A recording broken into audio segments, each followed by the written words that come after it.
and it might be uncomfortable, but I feel like it's very true. Like, black people fundamentally, especially in the diaspora in the UK, we have an identity problem. Hello and welcome to the ACSN podcast. That's the African and Caribbean Students Network podcast.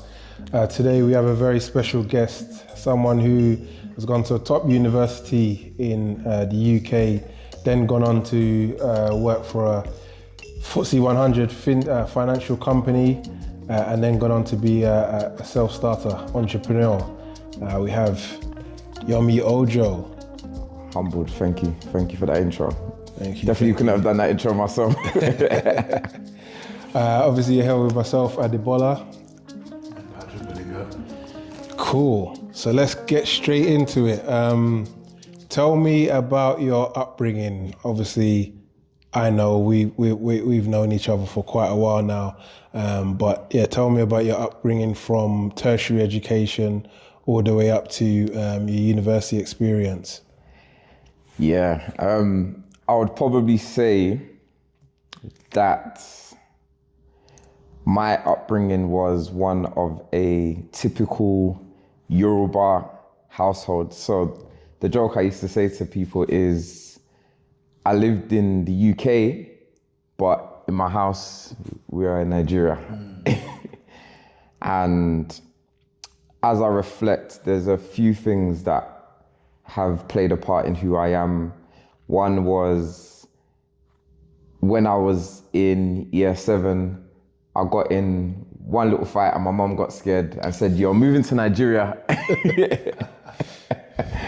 And it really shaped my identity coming back to the UK, because when I came back, what I was aware of was the fact that even though messing around in the playground was kind of like a very British thing, in Nigeria, it's almost a crime to be slow.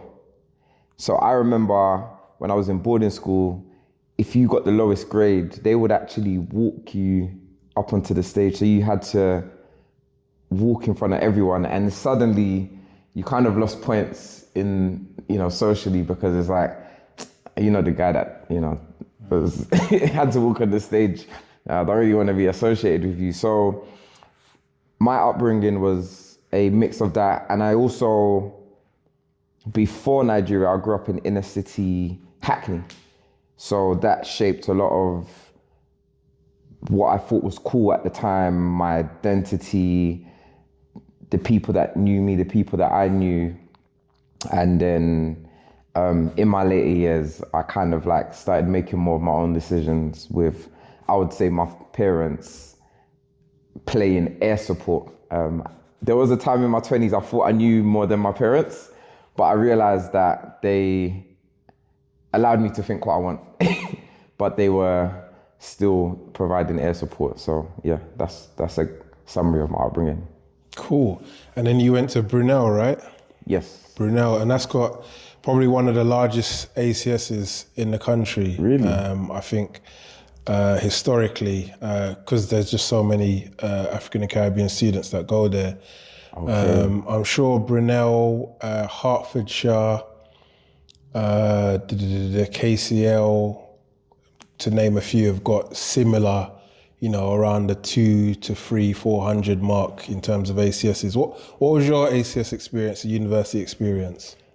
First of all, that is very fascinating information, because I always felt like Brunel was a very interesting uni, because it had the mix of people that wanted to get good grades, but a very active social life.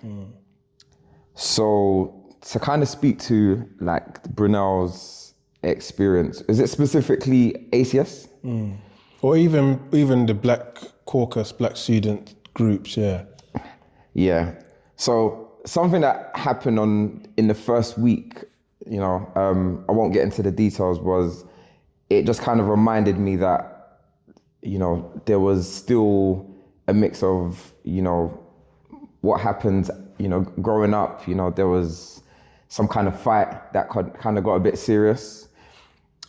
In terms of ACS, however, my first visible experience was seeing the ACS on the pathways that you'd walk to, doing outreach, basically. A friendly face, welcoming freshers.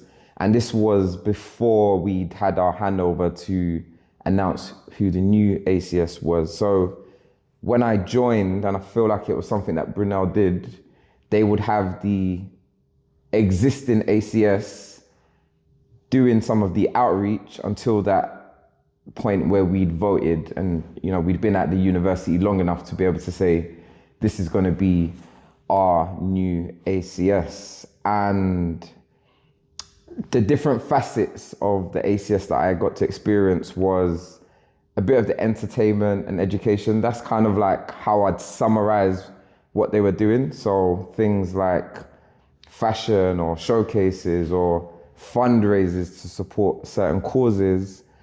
And I'm happy to get into it, as the conversation goes on. I feel like at that time I didn't leverage the power or understand the importance of the ACS as much as I can, but I was very much aware of who the presidents were and the fact that there was certain activities going on in the ACS as well. Yeah. You alluded to, like for the first week, a fight breaking out, and that kind of cultural aspect of our communities blending into university experience, even though you're supposed to be at the top echelon of intellectualism and education. I don't know whether you saw, there was a recent thing that happened in the University of Leicester where, it was a guy from ENDS or something came in and he was bullying students, harassing them, extorting them, slapping them on camera and stuff like that. I feel like, anyway, not too much what I think. What are your thoughts on, especially going to Brunel and universities like that? What is your thoughts on people bringing that ends mentality or some of the vestiges of being from the inner city and having to, put on a certain persona and then carry that over to university where you're essentially trying to better yourself? What's your idea of that? Yeah, that's a great question. And it's a great question because it's a question that I asked myself when I first got to uni.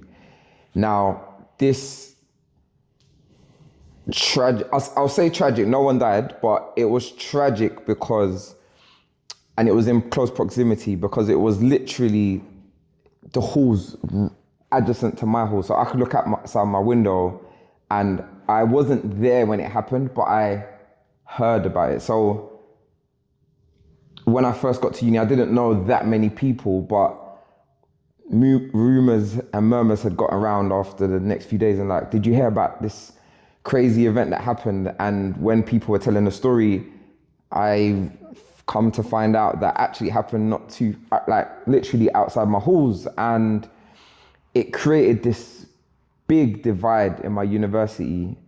Anyone who was at my university at the time knows what I'm talking about, between North London and South London in my university.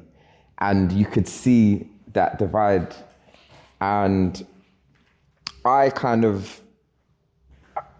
the question that I asked myself was, we all applied for UCAS. Like, A-levels was, I still believe A-levels was harder than uni in some aspects. So I was thinking to myself, like, why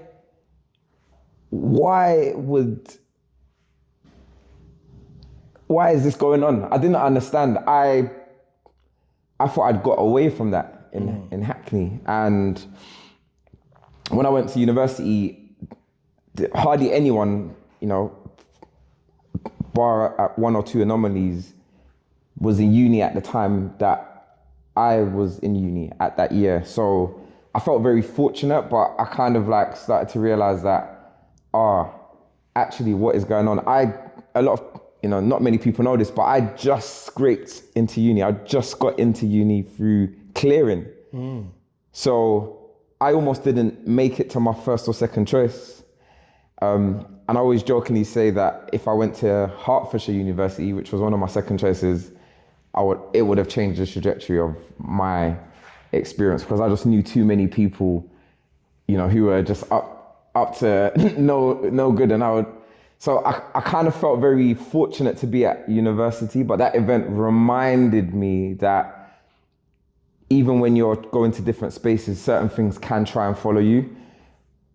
And I feel like it was a blessing in disguise for me, the fact that I just got into uni just about, and it made me cherish it. So I really locked in because I felt grateful to be here. And my older cousin gave me a book called Natural Born Winners, and it gave me a mindset shift, and it made me believe that anything was possible if I was disciplined and I was focused. And anyone who knew me at uni at that time would say I was very reserved, but they felt like, maybe this guy has more to him, but I was just very locked in there. And that's because I knew I just about, maybe other people had comfortably waltzed themselves in, but I just about made it here. So I wasn't about to let anything mess with that. So how did that North-South divide play out? What was that? It's probably hard to pinpoint. Was there any ACS involvement that could have maybe smoothed the playing field, or was it just a case of people bringing a certain mentality to the university that can't be dealt with or quashed? That is an impeccable question. That is actually a really good question. And I don't know if I'm the best person to answer that question. However, I will lend my view on that and the reason I believe it's such an impeccable question is because it's actually making me think maybe they could have had a role in that. And I think it leads very nicely to ACS and governance. And when I think about people who are in an experience where they're in new environments and we're all social creatures, young black boys, from my view and my experience, only listen to the people that they respect. So if you're this, perceived to be this goody two-shoes prefect or, ACS, which when you're just coming to university, you might perceive, actually, do I want to be linked with an organization that, when I was in school, if you're a prefect, that's, you're almost as good as a teacher's pet or, part of the institution that, tries to... I never thought of that perspective. Tries to kind of get us to play by their rules. And I feel like this is why it's so nuanced, because it doesn't get spoken about. We can feel in our school system that, it wasn't designed for us. So anything that seems like it's trying to push us in that direction, I see a natural rebellion. So to answer your question, could ACS have done something to prevent the North and South divide? How did it play out? And I feel like it's such a blue sky question, because I really believe that the work you lot are doing could actually break that cycle. It has the power to, well-designed, well-understood, and really, communicating the why and communicating the purpose of the ACS and really reaching out to the people and understanding them without judging them. Now, for whatever reasons, like safety, being able to make money, not feeling excluded, these are the reasons I perceive people kind of cling to these groups. And how it played out was very interesting. Again, I'll say this for the second time. I don't perceive I'm the best person to speak on it because I wasn't heavily involved. I just kind of saw it from the outside looking in. But I saw a constant rivalry, with the things that young boys value at that point. Girls, money, power, violence, associations. That is something that I saw. And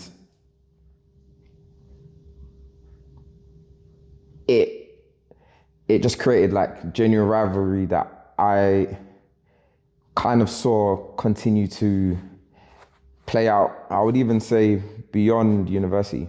Wow. But going on, obviously you graduated and then you went into your professional career. Speak to me about that, because you actually work for one of the biggest companies in probably the world, right? Yeah, so again, that's another situation where I feel very grateful. So the story around that is, I actually read Rich Dad Poor Dad. I don't know if any of you've read that book. Yeah. And what about yourself? Have you? No. Yeah. And that, yeah. And I can see you're smiling because so many people talk about reading that book and it changing their mindset. And what that book did for me when I read it in university was made me look at the system a bit like, I felt like I'd seen behind the curtain. Everyone goes to do these jobs and you got your rich dad and poor dad. And I started thinking, is my dad the rich dad or the poor dad? And I was like, everything the poor dad is telling me is kind of what I've been told. And I was like, oh my days, there's this whole kind of other world that I hadn't really been aware of. So I ended up graduating with a first class honors, right? First class bachelor's honors. And despite that, I didn't want to rush straight into work because I just felt like if I end up in this, and this is because of Rich Dad Poor Dad, but if I end up in this job, that's me for life. Like at that time, people were in jobs for like 10 years, 20 years. And I was like, I've been sacrificing for so long. Like, when am I gonna like do something else? So I kind of like, I was applying for jobs, but I was like, they spoke about property being one of the biggest vehicles. I wanted to be a letting agent and it just sounded cool. So I managed to land myself a letting agent job. And then 3 months later, someone who was on my course, he actually turned down a job. And if he's listening, he'll know exactly, he knows who he is. He turned down a job, so he managed to get a banking job. And then he put me as a referral. And then as a clever guy, he made sure he's got his commission from the recruiter, but that's it, I was in. And it changed my whole world because suddenly what I was planning to make in 2 or 3 years working as a letting agent, I was getting in like 3 or 4 months. And then I switched the car and it just changed everything. So yeah, I managed to, work for the likes of Credit Suisse, Barclays, Lloyd's Banking Group, and I built up a very good city network of people who I'm still connected to today because of that time. And then, yeah, I mean, we can get into it, but afterwards, I had my career in tech as well. So what was your experience like? Obviously, for want of a better word, that's the belly of the beast, right? That's the financial hub of Western Europe, some of these companies. So there's obviously a certain culture and a certain expectation whilst working within these organizations. What was your experience? Yeah, and that's a good question. I'm going to answer it from 2 perspectives because socially, like, I was having a massive transformation, and in this system, there was what was expected of me. So socially, I'll just tap onto that. Suddenly I've switched my car twice in a year, like, from the old BMW to the new BMW with the red levers that my friends named Nikita. And I saw what money brings. I finally felt like I'd unlocked it, and I was starting to get respect from the people. I remember one guy saying, "Oh, did you buy that?" I think I was bought one of my clothes. He's like, "Did you buy that with your uni loan money?" And I was thinking, "Oh, why are you hating?" But I was basically, it felt like I could do anything. In socially, people wanted to be around me. I was, meeting loads of people, and I just saw the impact of that. In the institution, however, in banking, what was happening at that time was that I quickly was able to pick up certain things. Now, I will say I felt, my confidence level was just rising by the week, by the month, and I was like, is that it? Like, go to uni, I've unlocked the code, and after a while, I felt like I had, it really trained me around timekeeping. It really trained me around how to deal with global stakeholders and the language. It really trained me around being around consultants and front office and back office. And I was like in this completely new world.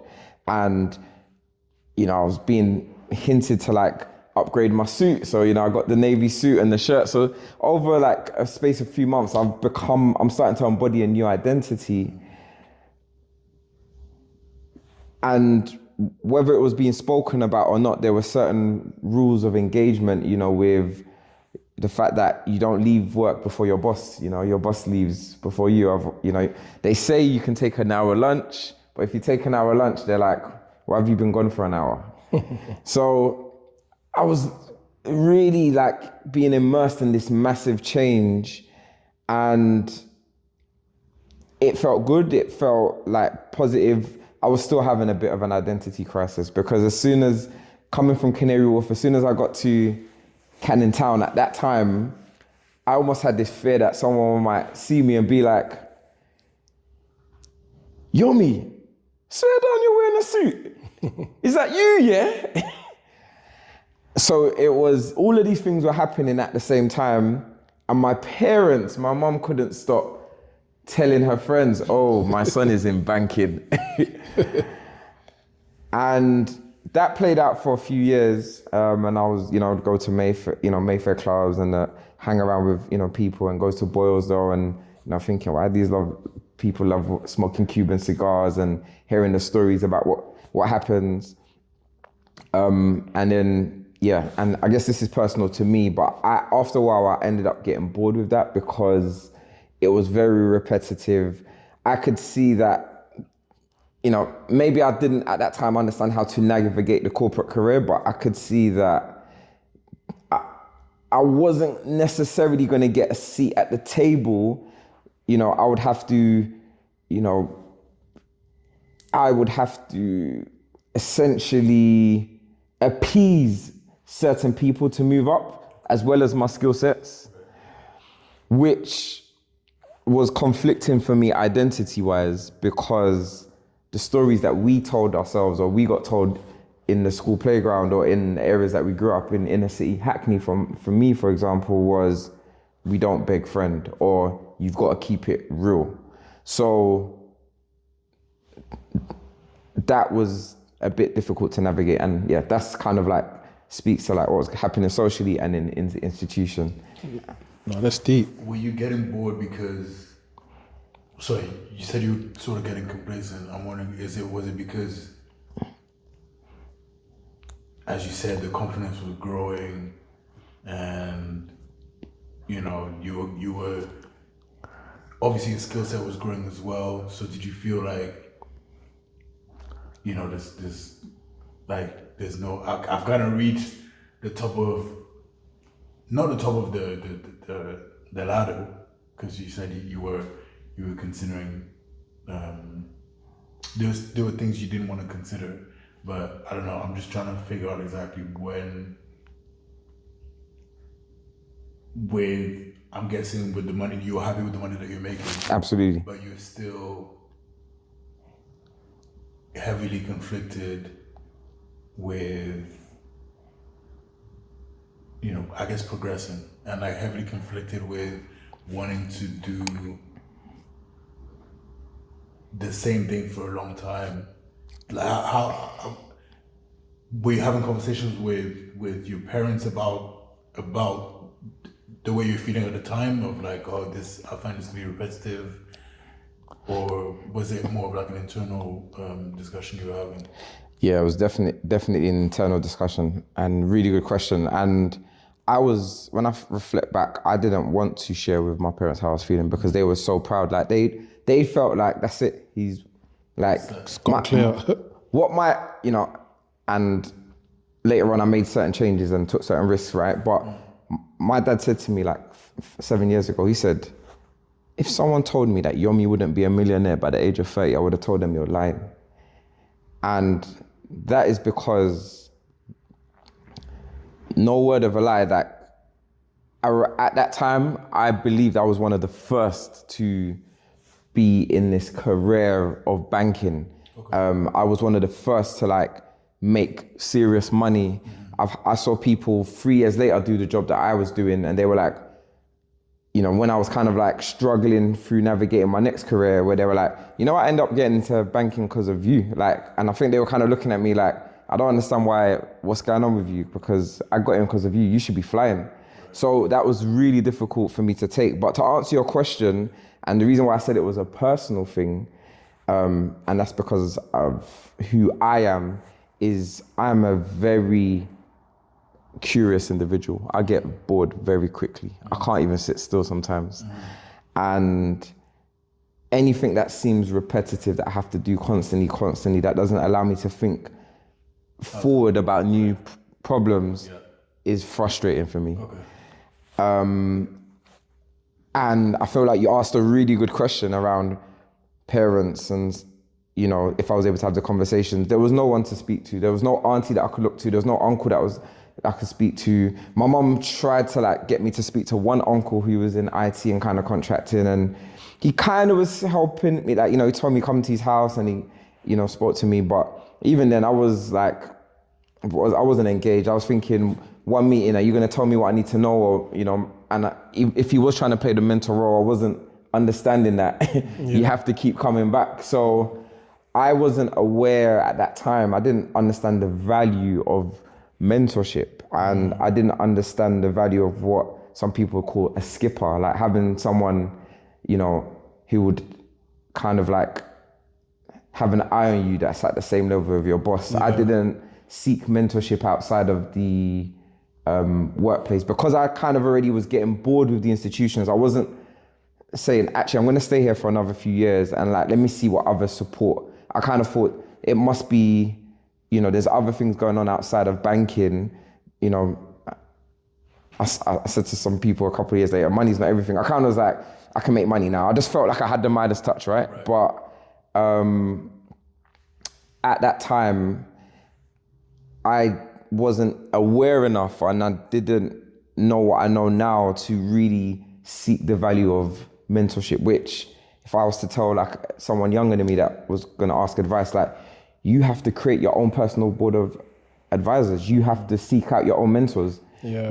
A common thing people say today is no one's coming to save you. So unless you are fortunate to have someone who's in your inner circle, your family, who kind of sees potential in you and kind of like wants to give you that room to figure out things by yourself, but they're going to play that mentorship role for you, and at the end of the day, people have responsibilities, whether it's kids, family, their business, like people have other things going on.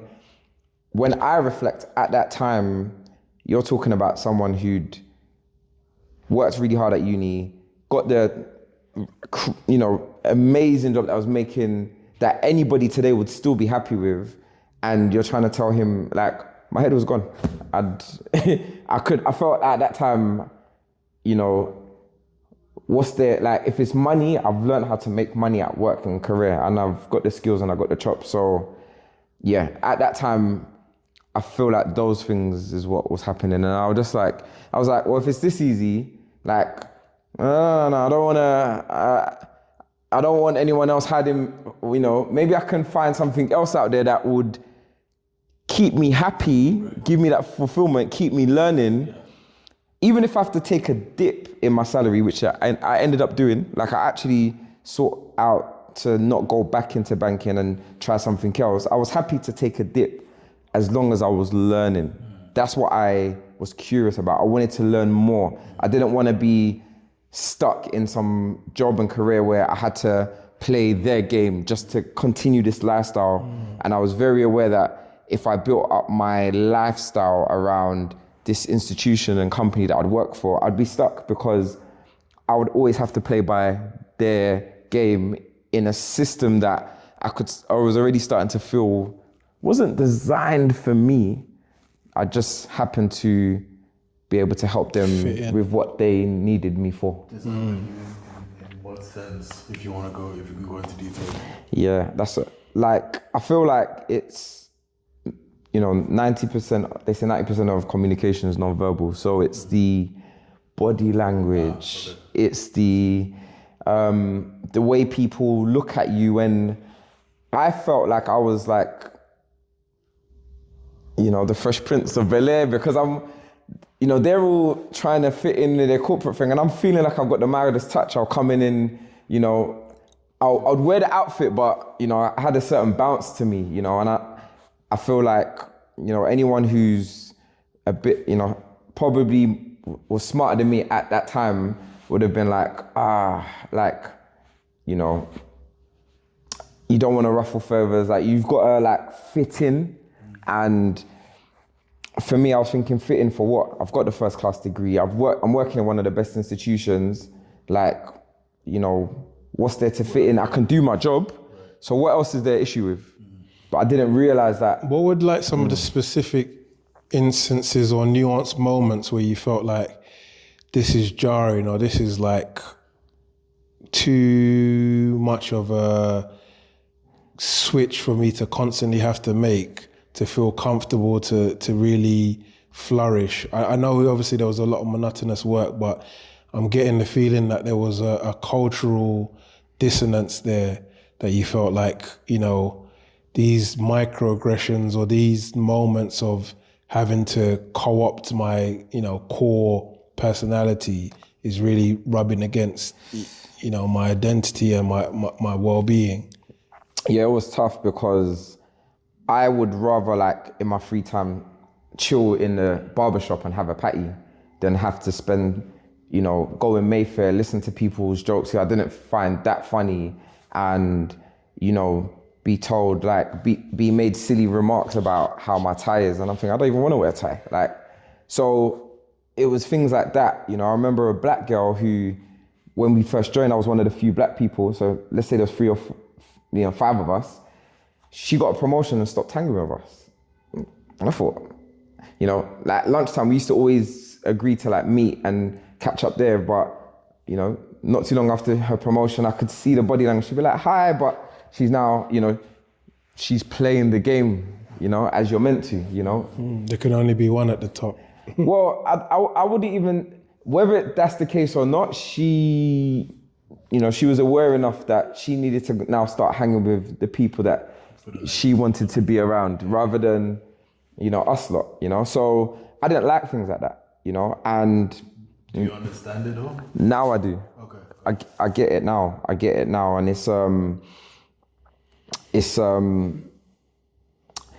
it's still kind of I get it now, and I kind of understand how to play that role, but at my core, it still doesn't feel right, because I'll speak to the cleaner, Ghanaian cleaner, Nigerian cleaner, whatever, morning, doesn't mean nothing to me. Doesn't matter that I'm in this high-paid job. To me, we're all human, innit? I can see you because I can see my auntie in you. I can see my, neighbor that my mom used to leave me and my sisters with, when she had to go to work and do her morning job and a night job. But, in this environment, it's kind of people want to get ahead, and it's how can I get ahead, and, how can I position myself when other people aren't looking to make myself look, without saying, I'm better than Yommy, but, how can I position myself so when it's the promotion, it's me? Or how can I go to the drinks so that it's me that, when it comes to the promotion, it's me whose name's getting spoken about. And And it was just those kind of things. And again, it was just the body language. It was just like, you know, I could feel the frustration that people would, you know, no one could say anything about my work. It was A1. I delivered. But it could have been the bounce in my step. It could have been, you know, the small nuances of my swagger that makes other people feel uncomfortable. Intonations with how you speak and certain pronunciations, all of that things, it gets, whether we're, you know, too sensitive or have to be desensitized or whatever the case is be, we're all social and adept individuals. We can pick up on cues and we understand it, and it does, you know, for want of a better word, rub us up the wrong way and feel like, you know, it's not worth that, you know, lack of feeling of belonging. You know, you're at works for so many hours, especially like my sister worked for Goldman's and all of these companies, and they'll send a cab at ridiculous o'clock and she'll be back at ridiculous o'clock. You know, you're spending the most part of your life there. You want to feel comfortable and you want to feel like you can thrive, and, you know, so I kind of get it. But yeah, I just wanted to get your opinion on the ACSN and, you know, what are your thoughts of what we're trying to do and what we've achieved so far. Yeah. For me, it's, and it goes to like what I was just speaking about. Like, I actually believe the ACN in every different uni could prepare young men and women, boys and girls like myself for these kind of environments. And what powerful thing to have and be the breeding ground for people that are going to go on to become tomorrow's mayors, you know, to people that are going to influence policy, people that are going to have roles in maybe the police force to make sure that actually they're not, you know, it's not OTT in one area, or some of our tech entrepreneurs, or some of the people that are going to, you know, create value in whichever way. What amazing thing is it going to be to have a pipeline that people can come back to and actually have some kind of like affinity group with, because I would have loved to be able to, at that time, say, oh, actually, Yommy, you're feeling like this. Don't forget that there's a place, a helpline, you know, we're just one call away, you know, maybe someone that checks in. Oh, Yommy, we've seen on LinkedIn that you've updated that you're working at Credit Suisse.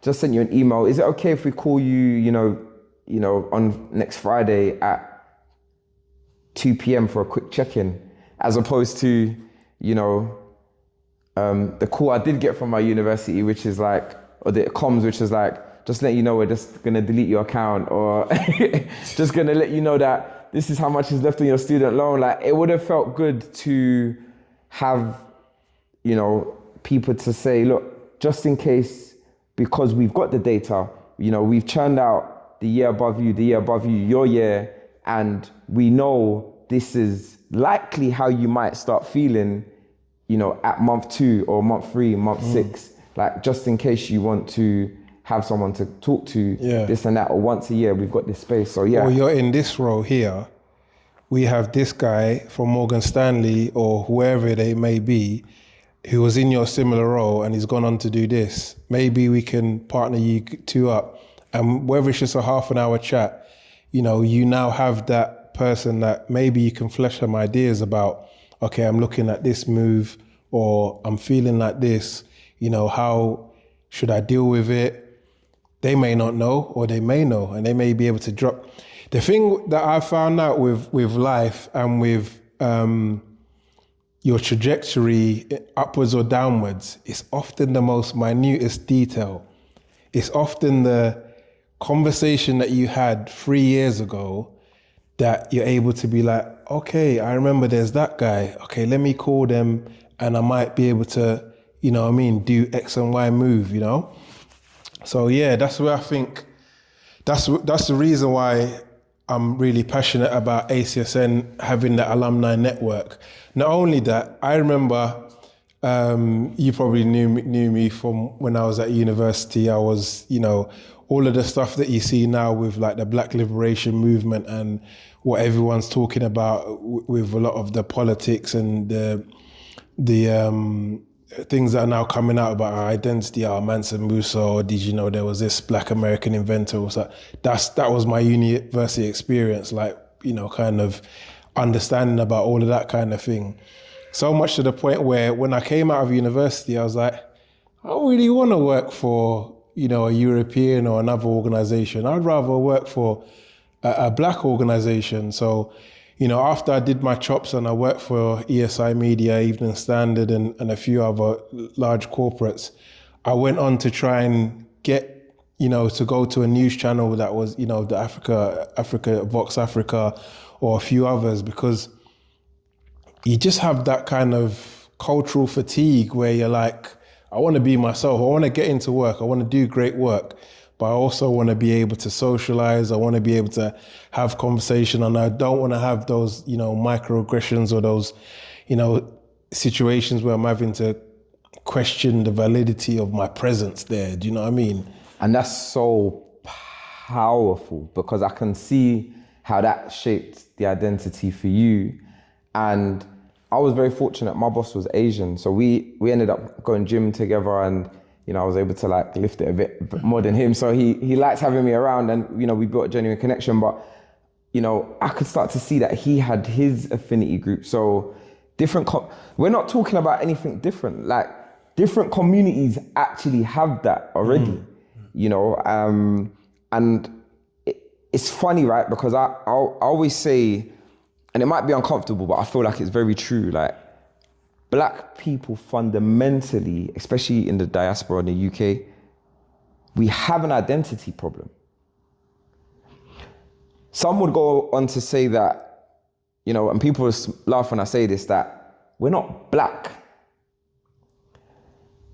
Black is something I hear a lot of Black Americans talk about, but in the UK, what I tend to, see is that a lot of the people in the UK can say, I'm Nigerian, I'm Ghanaian, I'm Togo, I'm Congolese. So, and we didn't cover, I went to school in Nigeria, right? So there, it's like, you're too British, or I've come back and it's like, people on the playground talking about Nigeria, and I'm thinking, that doesn't match my experience. I saw a guy who came in a helicopter on, who's on parents' evening, and his parents were in bear stuff. So it's like, these are the different identities that, I'm having. But just as you rightly said, these things, these small isms shape your trajectory. And it just, a lot of people are going through so many issues at work, in the workplace. So many people have, especially in this time period, so many people are going through issues of redundancy. So many people are having to do trade unions, to actually fight their employers, and you never hear about it because they always have to sign an NDA. So we never actually hear about it. But institutions like the ACS have the ability to kind of actually help people at such a critical point in people's lives before they start making money and almost losing their head, like I did at that time, at that stage, or before they become something great, be able to shape their identity and help them understand the importance of paying it forward and, giving back to the ecosystem, or people who might go off to create wealth and might not feel like they've got a community. Well, actually, even if it's just one organization you support, which is your ACS, which you was a part of, in America, they have these institutions like Howard and, these alumni networks. HBCUs. So it's very important, community, whether it's through sports, religion, alumni networks. And I agree, and I just see so much value in that could have sorted out, issues between different groups, and actually said, if you want to be so much of a, street guy, when we're going to, our country's going to fight another country, maybe we should put you on the front line because you want to, but just help people to see a different alternative to, you know, the traits, and be able to nurture people and say, oh, this person's charismatic, this person's a great debater, this person's this. You know, we can't force people in things, but let's see if we can create a positive change so that they are not misusing their energy where it's kind of like put in the wrong place and they feel like it's the only option for them. And let's kind of show them that actually someone like you has gone on to do this thing, why not you? So, you have a question? I have two questions. One, we talked about your early career and we focused on the emotional part of it, your personality, the things you were thinking at the time. What are some of the positives in the early career that you can share for people? And then my second question is, following up to that, what is it that you do now career-wise? Yeah, good question. Great question. So the positives is, at the end of the day, you always have to do acts of service. Like, you always have to serve, you know, and add value in whatever way. So it taught me things like timekeeping. It taught me how to interact with those level of stakeholders, so that when I got into rooms where I had to report into like CEOs and CFOs, I was comfortable with that, because I've been on global stakeholder meetings with the Americas and these people and big titles. It didn't give me imposter syndrome, because I was like, I've engaged with people like this before. So you know, whether someone wants to be entrepreneurial or not, you will find that your biggest clients have those titles. So it's an amazing breeding ground for that. And it just showed me what's possible. It showed me organization. It showed me what structure looks like, which is very key when you're building institutions in any capacity. And to answer your question of what I've been doing now, I've been helping estate agents, property entrepreneurs, service-based businesses build scalable systems to generate leads, sales, and profitability, ultimately to fund their growth. Yeah. Nice.